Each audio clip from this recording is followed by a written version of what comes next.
নিজের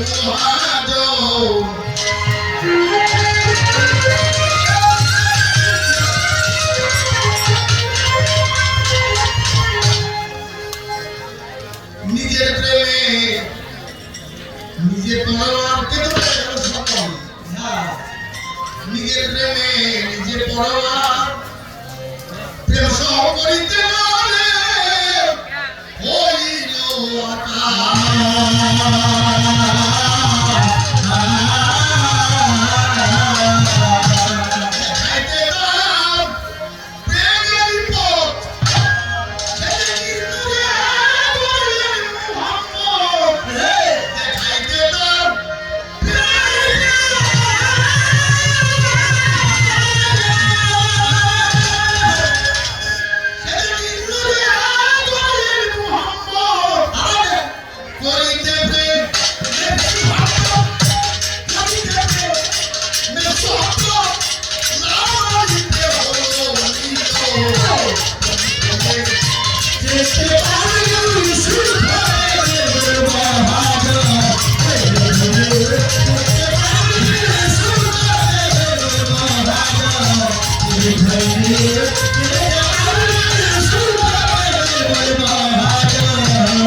ভক্তি কি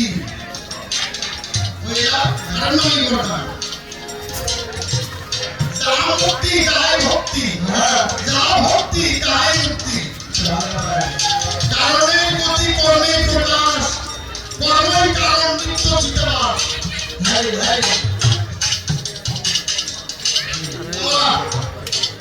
ভক্তি তাই মুক্তি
বুঝাইলাম, চিন্তা করলাম কতটুকু বলা যায়। হ্যাঁ আদি ব্রাহ্মণ এটা যদি আমি না জানি আমার যতই আদি কোনো কাম হবে না।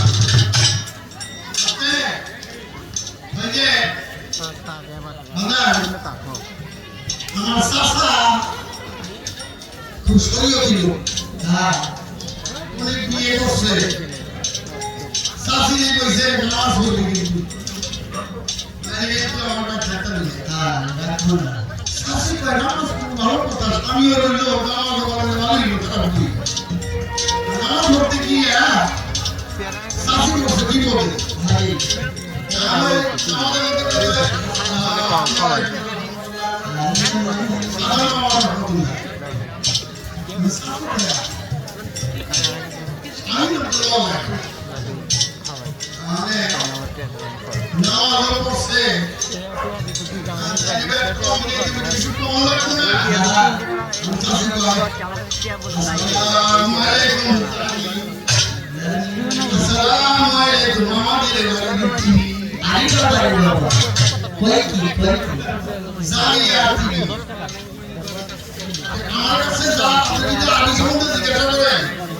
আমি জানি আর তিনি যারা কিছু করে দেবো না, কারণ আমি যদি আমি আর দিই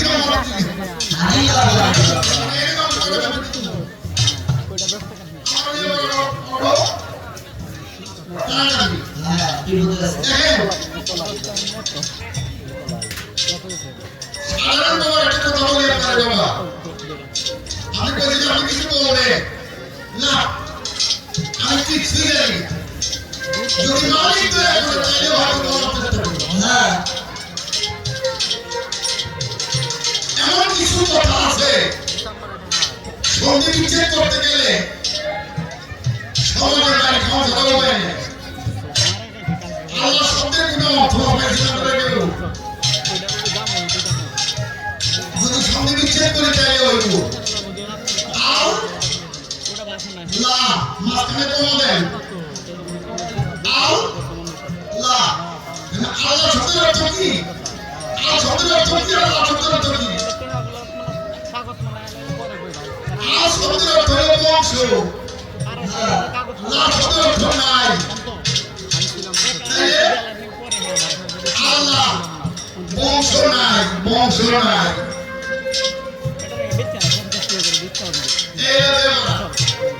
এই জন্য বাবা অনেক কথা বলতে গেলে সমস্যা আছে।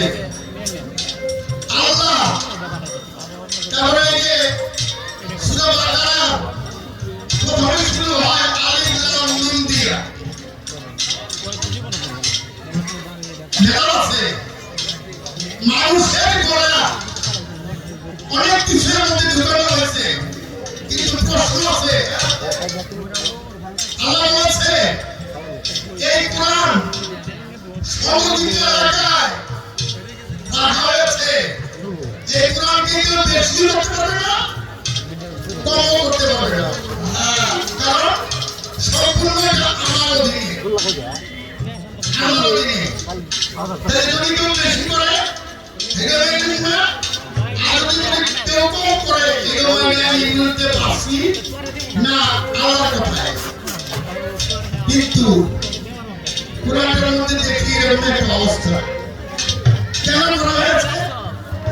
রাসূলের জীবনের পরে অনেক কিছু পরিবর্তন আছে, এগুলি করছে, কিছু লোকেরা করছে, এখনো হচ্ছে।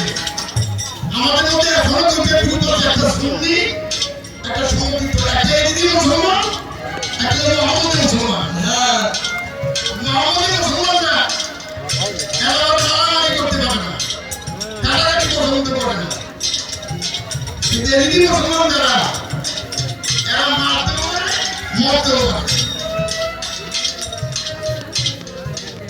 কথা হচ্ছে এরা ধর্মের কর্ম বুঝে না, শরীর খেতে নাম দেখায়। এই জন্য সমস্যা আছে বাবা, আমি এইটুকু আপনাকে বললাম, আর বেশি বলতে চাই না, কারণ রাসূলের ইন্তেকালের পরে হ্যাঁ এটাই শুধু আরেকটাই থাকবে, শুধুটাই থাকবে। যেমনি করা হয়েছে আমি তো বলছি, আগে পরে কেন করা হয়েছে, তরিত ধরিত করা হয়েছে। রাজুদের টেকালের পরে কোরআন নিয়ে বেশ একটা সন্দেহিত কারণ হয়ে গেছিল। তখন তাড়াতাড়ি কোরআনই থাকছে না। হাফেজগুলি সব মেরে হয়ে গেছে, হাফেজ যারা ছিল সব মেরে হয়ে গেছে। তখন ওসমান কয়েকজন লোক মিলে চিন্তা করলো কোরআন তো থাকছে না, কোরআন রাখতে হবে। যেখানে এটা পাইছে সেখানে পড়াইতে সিরিয়াল ঠিক করে নেয়, সময় পাই সিরিয়াল ঠিক করা। আমি আপনাকে যতটুকু চাই তার জবাব করলাম। তারপরে কোরআন বিষয়ে আমাদের মধ্যে সমাজে কোরআন বিষয়ে আলোচনা না করাটাই আমি মনে করি ভালো। কারণ আরবি বিষয়টা আমরা বুঝি না।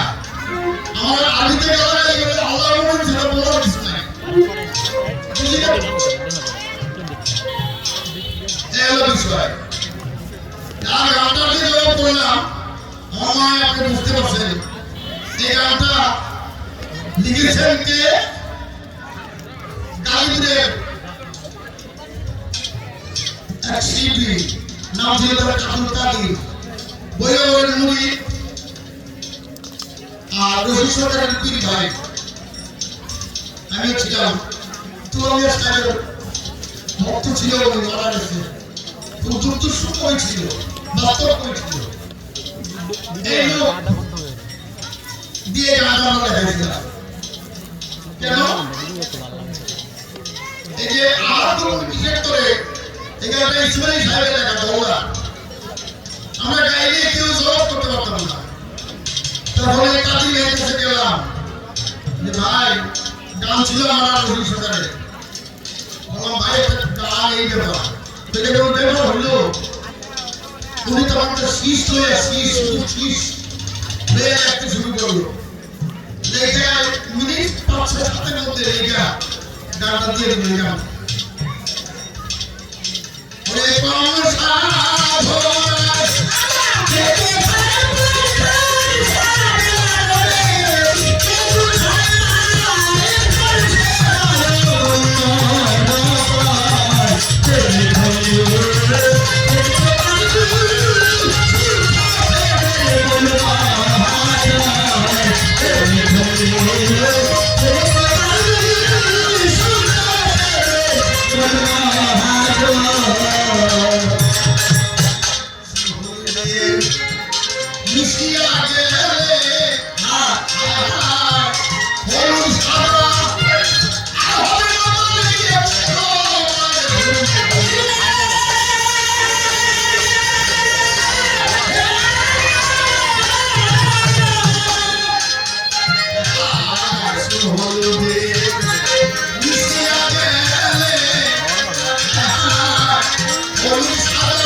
প্রশ্ন করতে পারি কি? অবশ্যই। কারণ যেহেতু জীব আর পরম গান নাকি, আমি কিন্তু অরিজিনাল ভাবে পরম না, আর পরমকে আল্লাহ মনে করাটাও ভালো হবে না। আমরা বলি পরম হলো নিকটের ব্যক্তি, নিকটের ব্যক্তি হলো পরম। কে কতটুকু কার নিকটতম সেটাই বুঝাতে পারে। হ্যাঁ, যাই হোক, এবার আপনার কাছে আমার একটা প্রশ্ন হলো, এই 1 নম্বর প্রশ্ন, জীব কাকে বলা হয়?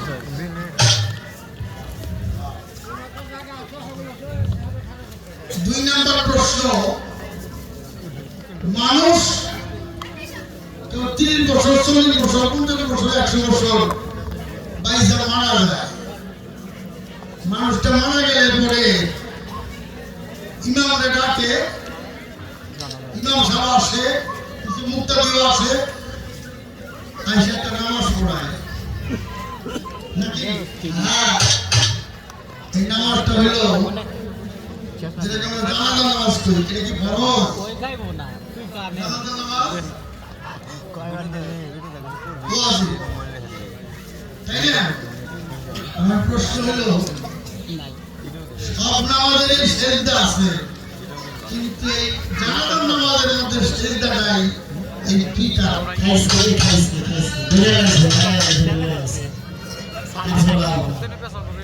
এটা জিজ্ঞাসা করার কারণ আছে না, বাবা মায়ের ইঙ্গিত দিছে, আল্লাহরে অস্বীকার করেও হ্যাঁ, এটা কোনো অসম্ভব কিছু না। সত্যকে অস্বীকার করা এটা মিথ্যা নাকি? প্রথম অঙ্গ হলো মিথ্যা সত্য মনে করা। যাই হোক, এই জন্য যাতে না আসে তার জন্য আমি একটা বেড়া দিলাম, যে এই বেড়াটা কতটুকু থাকে।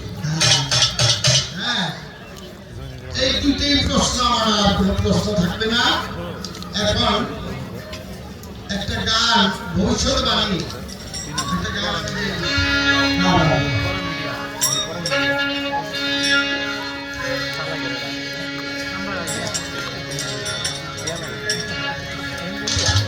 বেলা শেষে নদীর ঘাটে কাঁদলে কি তারা বাবা তুমি? আরে বাবা, কাঁদলে কি তারা হে বাবা?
হইতেছে।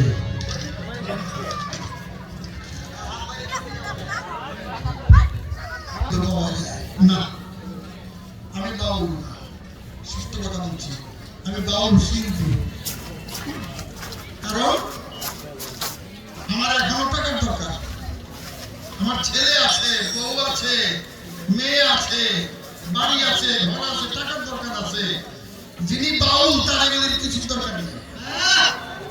তাহলে আমি বাউল হই? আমি বাউল। আর বিশেষ করে হলো দুটি অক্ষর বাউল। বা শব্দের অর্থ হলো উত্তম, উল শব্দের অর্থ হলো সন্ধানী। যারা উত্তমকে সন্ধান করে তাদেরকে বলা হয় বাউল। আমার মধ্যে আমি কি উত্তম খুঁজে পাইছি নিজেরই ভালো করে বুঝি না। আমি আমারই ভালো করে বুঝি না, তাহলে আমি বাউল হলাম কিভাবে? আসলে তো আমি বাউল না, বাউল শিল্পী। টাকা পাই গান করি। এক জায়গায় 10,000 টাকা পাই না হলে আর জায়গায় 12,000 টাকা হলে 12,000 টাকা দিতাম না। 10,000 টাকা যাবে না, তাহলে আমি বাউল। যাই হোক, তাও বলেছেন পারলাম না সেই স্বভাবটা বানাইতে, এটা ব্যর্থতা।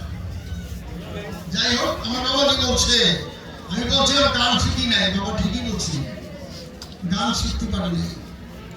কারণ গান যখন শিখবো তখনই মায়ার মধ্যে পড়ে গেছি, লোভের মধ্যে পড়ে গেছি, মায়া মমতার মধ্যে পড়ে গেছি, বাসনা কামনায় জড়ায় গেছি, আর গান শিখা হলো না।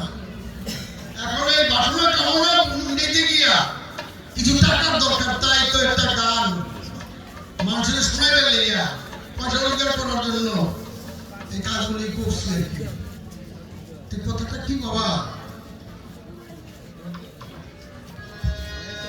আমাদের চট্টগ্রাম মানভেন্দ্র শরীফ বাবা আমুল্লাহ ভান্ডারী, ওনারে শেভ করতো একজন শীল ছিল, নাম ছিল রমেশ শীল। বাবা ভান্ডারী শেভ করতো। বাবা ভান্ডারী কয়, রমেশ তুই খালি শেভই করে নিলি, তুই কিছু চালি না। বাবা কি চাইবো? ভান্ডারী খেতেছিল কলা, অর্ধেক খাইয়া অর্ধেকটা ফিকা দিচ্ছে, মুখের দিকে পড়ছে। খাওয়ার পরে রমেশ শীলে গান লেখা শুরু করলো। রমেশের গান ছাড়া ভান্ডারীর মেলায় চলে না। রমেশ তো হিন্দু, যখন মারা গেছে তখন তার সমাজের লোকেরা কইতেছে আমরা কুরুম। মুসলমানরা কয় রমেশ আর হিন্দু নাই, ওরা করতে দিন না। দুই পূর্বে তখন মারামারি, তখন তো হিন্দু সমাজ, হিন্দুরা প্রচুর। তখন ডিসি গিয়া সমাধান দিল যে আগে মাটি হোক, তারপর তো মানিয়া পূজা পাবে। ঠিক আছে, রমেশ মাটি দিছে। মাটি দিয়া পরে যখন নাকি ওরা আবার নিয়ে পূর্বে কয়বার উঠাও, লাশ উঠে দিয়ে দেয়, লাশ নাই আছে একটা ভুল করেছে।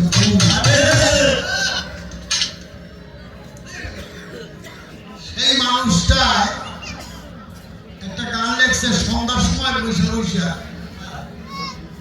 বেলা যায় যায় সময়, সন্ধ্যা হলো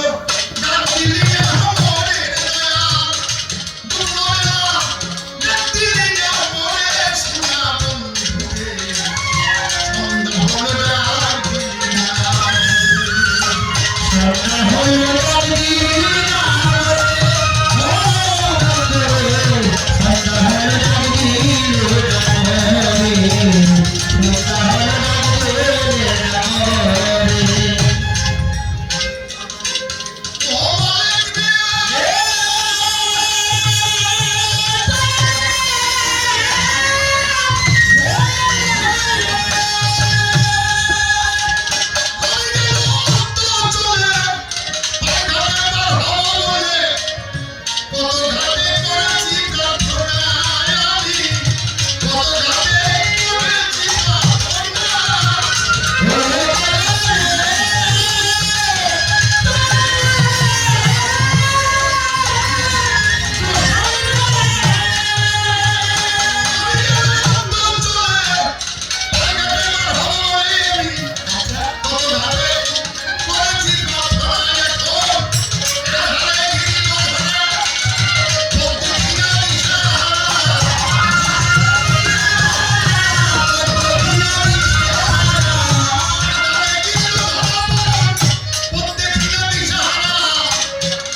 আল্লাহ হইতে নূর ঝরেছে, সে নূরের 5টি অংশ। সেই অংশটা পরবর্তীতে পাঞ্জাত রূপ নিয়ে মানুষ আকার এই মানব মণ্ডলে আমরা আসি।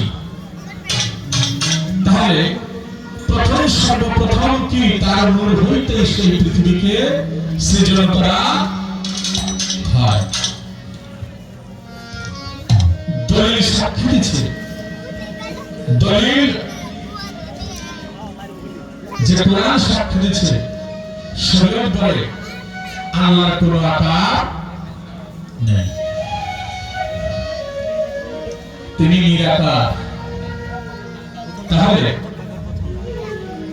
যেটা কোনো বস্তুবাচক নয়, এটা নিরাকার, যার কোনো আকার নাই।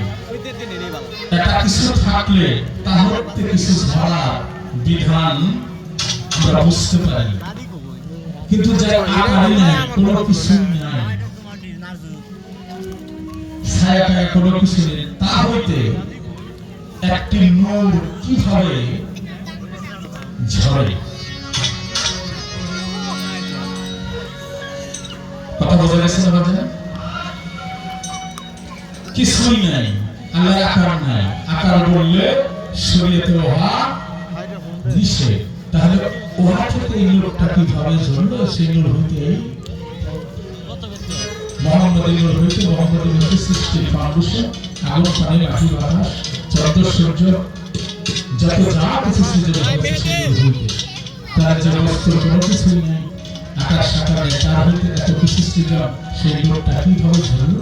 এটা একটু বোঝার চেষ্টা করি, নাকি বলে?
নবীর যারা আকার ছিল তাহাতে নূর চুয়াইল নীল আকারে কি প্রকারে নূর চুয়াইল খোদা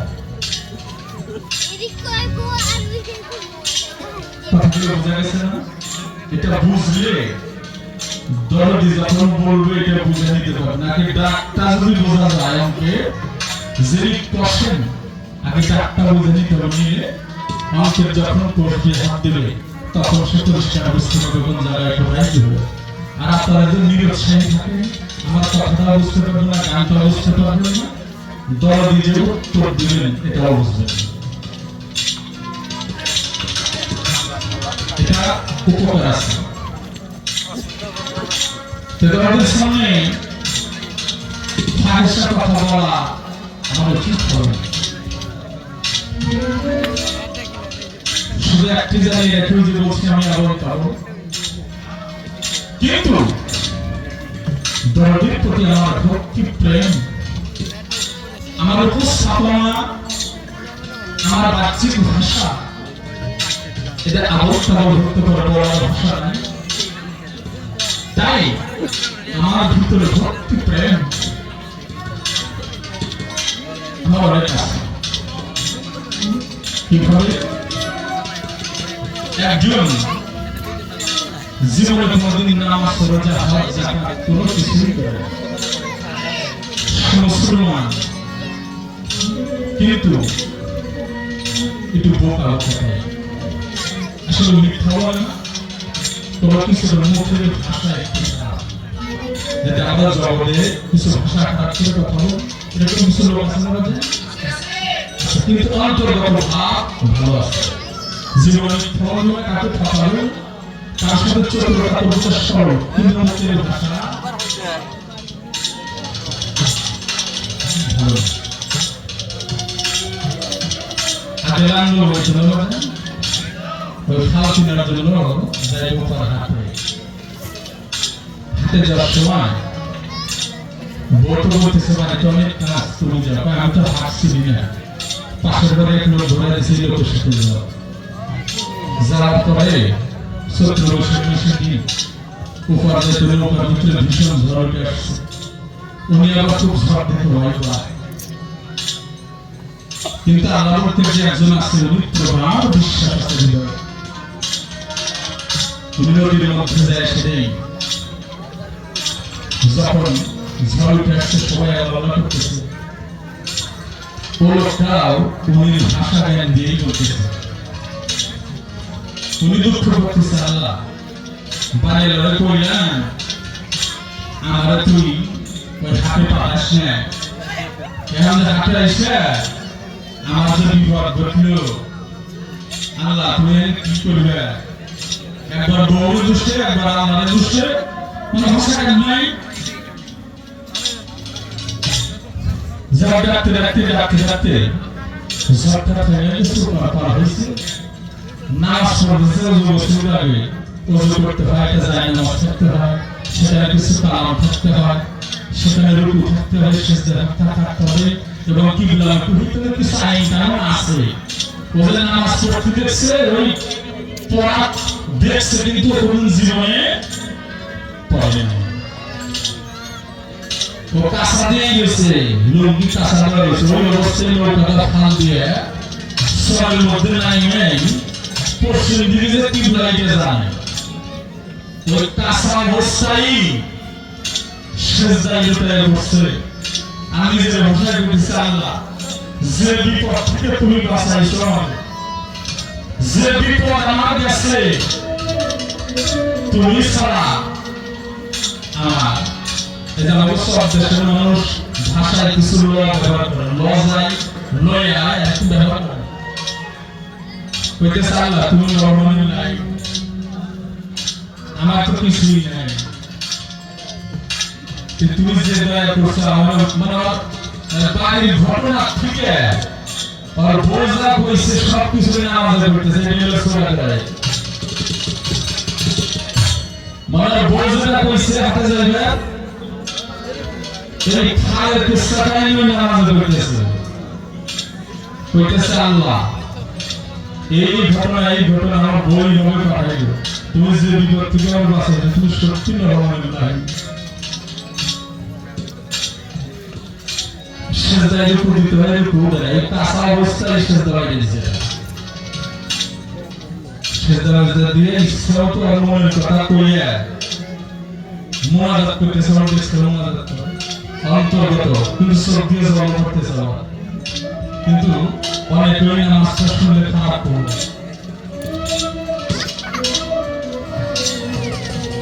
তখন দাঁড়িয়ে মুনাজাত করতেছে, তো আবার বড় ঘটনা যারা ছেলে মিলে মুনাজাত করতেছে, তুমি রহমানের নাই, তুমি আমার বাসায়, তুমি আসো, আমি এটা জানি, এটা আমার বিশ্বাস। শেষ অনেক ভাষা কিন্তু আমি বললাম, এটা লাইকে বলা ঠিক হবে। শেষ সময় করতেছে মুনাজাত শেষ করে, আল্লাহ এই যে দোয়া করলাম, তুমি যদি না শুনো আমি তো তোমার কিছু করে পারবো না। মনে হয় একটা ভাষা বলছে, যা করলাম তুমি যদি আল্লাহ না শুনো আমি তোমার কিছুই করে পারবো না। এই কথা করে আমি অন্তর্গত ভাবটা ঠিক আছে, আনুষ্ঠানিক যে যাই করুক কেন আমার স্রষ্টা কিন্তু অন্তরের খবর সেরা। আমি আবল তাবল যাই বলি না কেন আমার প্রভুর প্রতি আমার অন্তর রজু আছে। যদি আপনি শরীরের বিশ্লেষণ দূর করে আমার মনের বাসা আপনাকে কেন্দ্র করে দিলে আপনার কাছে আমার প্রার্থনা।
একটা শেষ হয়ে গেল, এখন আমার কিছু দুঃখ আছে দরদের কাছে,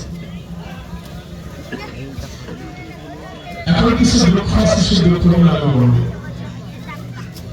অর্থাৎ ওগুলো বুঝি না, ওই কোরআনটা আমি ভালো বুঝি না। তুমি যা বলেছো, ওই আয়াতের ভিতরে যা বলেছো, ওইটা যদি আমি সঠিকভাবে বুঝি, তবে স্বামী বন্দী করে আইন কানুনটা বুঝে আমি সেটা করতে পারি। যে আমার মসজিদ কেবলা যান, তিনি বলেছেন ধর্ম করার জন্য এত তাড়াতাড়ি করিও না, আগে ধর্মটা বুঝিয়ে দাও ওটা কি। আগে ধর্মটা কি, ধর্মটা বুঝলে এটা করা যাবে ভালোভাবে। আর যদি না বুঝিস সরাসরি এইটা শিখলে, তাহলে এটা ডিস্টার্ব হয়ে যাবে। তুমি যাহা যদি করতেছো, যাহার উদ্দেশ্য বাড়িতে, সেটা একটা ডিস্টার্ব হয়ে যাবে। আর যদি ভালো করে বুঝি ধর্ম কি, তাহলে এটা আমার করতে ভালো লাগবে এবং সমাধান হবে, এটা ফল দিয়ে হয়ে যাবে। তাই তো এটা বুঝতে হবে। তুমি কোরআন শরীফে বলেছো অনেক জায়গায়, এক জায়গায় না, কি যেটা নিয়ে বলতেছো কি, যে আমি সকল ক্ষমতার অধিকারী, আমি যাকে সম্মান দান করি সে সম্মান পায়, আর যিনি যার থেকে আমি সম্মান খর্ব করি সে অসম্মানী হয়। দয়াল এখানে সে তাই বলছে যে সম্মানের মালিক হলো একজন, উনি যাকে সম্মান দান করে, সেই যিনি ক্ষমতা দান করে সে ক্ষমতা পায়, যা হয়তো ক্ষমতা খর্ব করা হয় কি সে ক্ষমতা তারা নষ্ট হয়ে যায়। তাই শেখ মুজিবুর রহমান এই দেশকে স্বাধীন করেছেন, এত করে যে এত প্রশ্ন দেশের মানুষের কাছে। উনি যখন এরোপ্লেন থেকে নামলো, ওনারা যাইতে ধরেছিল, উঠেছিল, রাস্তা দিয়ে আসার পরে সে রাস্তা দিয়ে ফুল ছিটিয়ে দিয়েছিল, রাস্তা দিয়ে হেঁটে। এই যে কিছুদিন আগে দেখলাম আমাদের মাননীয় মন্ত্রী সাহেব এটা হাইটে আসলো, প্রায় আধা কিলোর মতো ফুল মিশে আছে।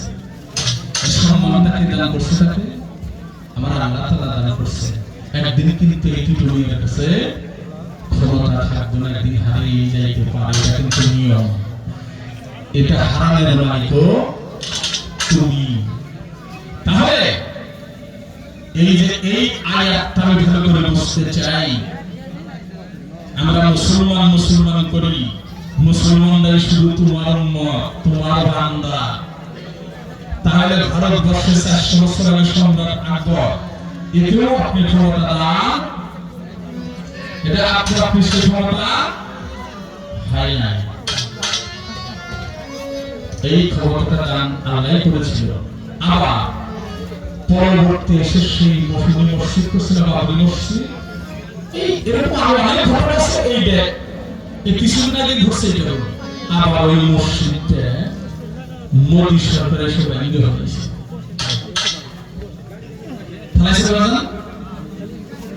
তাহলে 400 বছর আগে এই সম্রাট বাবরকে, সম্রাট আকবরকে ক্ষমতাকে দিয়েছিল। আবার এখন ওই বন্দী, ওই ইবাদতখানা কি মোদী এসে ভেঙে হয়েছে। এই ক্ষমতার মালিকটা, এই যে ভাঙ্গাটা, এই বিষয়টা কি, এইটা তো মনে বুঝতে চাই। তাহলে বোঝা যায় ঝগড়াটা আমি হিন্দু, মুসলমান, বৌদ্ধ, খ্রিস্টান। তুমি কোরআনে ঘোষণা করেছে নাহনু আকরাবু আলাইহি মিন হাবলিল ওয়ারিদ, এখান থেকে সাগর হইতে নিকটবর্তী, ওয়া হুয়া মাআকুম আইনা মা কুনতুম, তুমি যেখানে আমি সেখানে। এটা কিন্তু হিন্দু মুসলমান বলা হয় না। তাহলে বিষয়টা কি? এই যে জবাব জাতি, এই বিষয়টা কি? এটা জানার দরকার আছে না?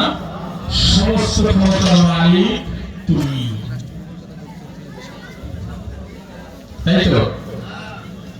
তাহলে এই বিষয়টা আরেকটি জানতে চাই। আমরা যখন তোমার কাছে ছিলাম এই জগতের বুকে চলে আসলাম, কোন নবী রাসূল ইতিহাস এটা মানতে চায় না। এটা তাসাউফে যারা গুরু ধরা মানুষ এটা এরকম বলে। অস্ত্র দিয়ে যে অস্ত্র মানুষকে দান করছে সে অস্ত্র একটু ব্যবহার করবো নাকি? তাহলে তোমার সাথে এতদিন হলো সেই জগৎ থেকে তোমার কাছে আমি চলে আসছি, তুমি এত সুন্দর, তাহলে তোমার দেখার কোন ব্যবস্থা আমার আছে কি? তোমার সাথে সাক্ষাতের কোন ব্যবস্থা আছে কিনা এবং দেখা যায়? তুমি বেহেশত দোজখ যত যা কিছু সৃষ্টি করেছো, আমি ওইগুলো কবিগুলো একটা কবিতায় বলেছে, সেটা আমার মনে নাই, কিন্তু জিনিসটা মনে আছে। ফুল যখন ফুটে, ফোটার পরে মানুষের সুগন্ধে লাগাতে হয় না, কিন্তু কবিগুলো বলছে আমি তোমার সুবাসিত গন্ধে পাগল নই। জিনিস ফুল এবং গাছের আমি সেই ব্যক্তিটাকে দেখতে চাই, যারা দেখলে আমার এই প্রাণ শীতল হবে। এই ব্যবস্থাটা করে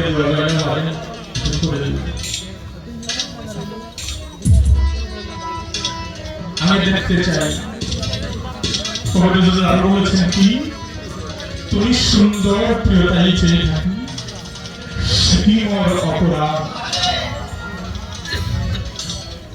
এত সুন্দর করে জগৎকে সাজিয়েছ,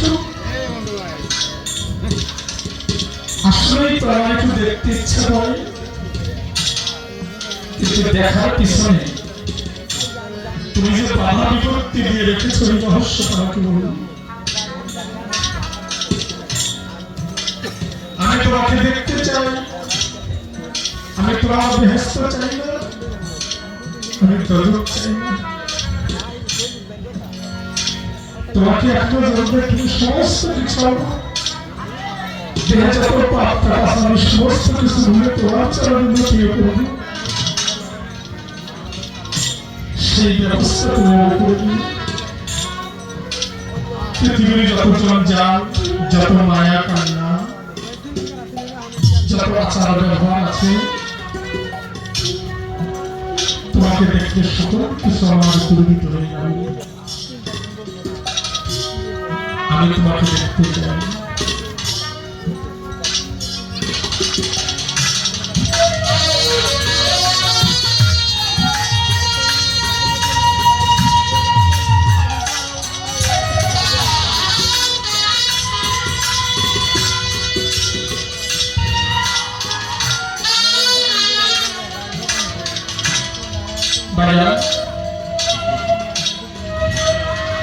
কত জাতি, কত কিছু।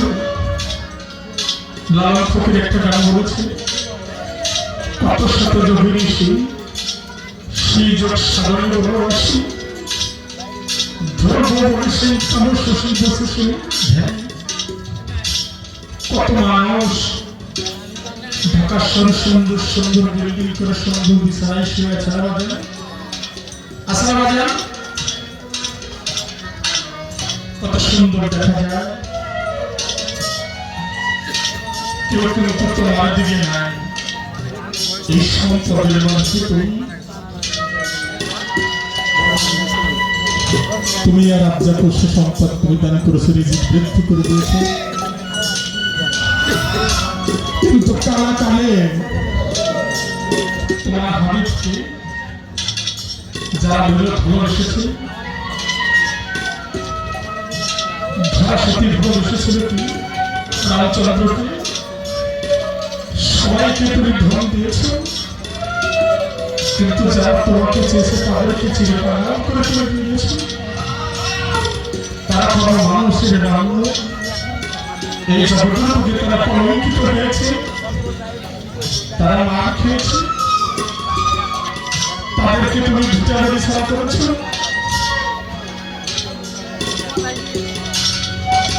আর সবাই তো সেই বিল্ডিং এ বসে আছে না বাবা। মনে তুমি আমাকে কি দিবে, এই লোকগুলোকে তুমি কি দিয়েছো?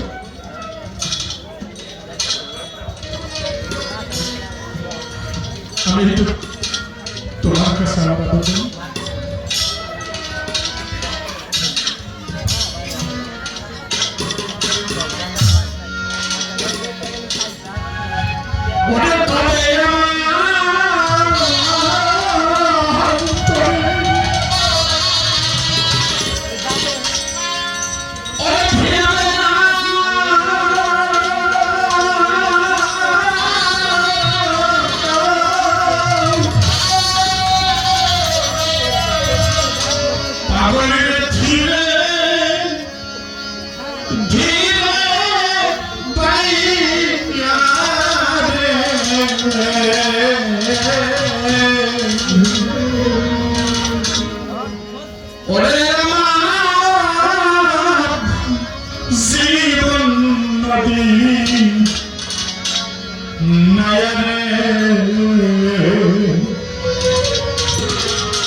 Yeah.